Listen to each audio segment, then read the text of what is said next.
গত কয়েকদিন ধরে সন্দেশখালী তৃণমূল নেতা তথা উত্তর 24 পরগনা জেলা পরিষদের সদস্য শিবু প্রসাদ হাজরাকে গ্রেপ্তারের দাবিতে এলাকার মহিলারা বিক্ষোভ দেখাচ্ছিলেন।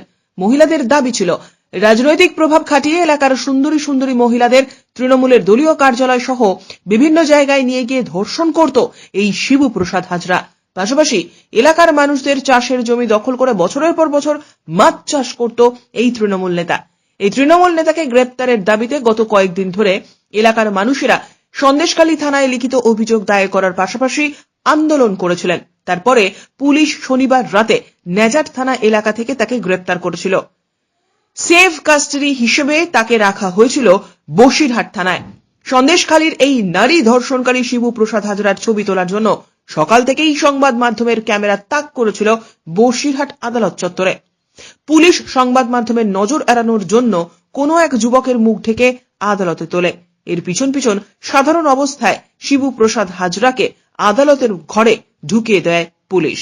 মুখ ঢাকা ওই যুবককে শিবু প্রসাদ হাজরা ভেবে সংবাদ মাধ্যমের কর্মীরা ছবি তুলেছিল, কিন্তু পরে পুলিশের পক্ষ থেকে জানানো হয় ওই যুবক শিবু প্রসাদ হাজরা নয়। এইভাবে সংবাদ মাধ্যমের নজর এড়িয়ে শিবু প্রসাদ হাজরাকে আদালতে তোলা নিয়ে পুলিশ ও সংবাদ মাধ্যমের মধ্যে বেশ কিছুক্ষণ ধরে বাকযুদ্ধ চলে।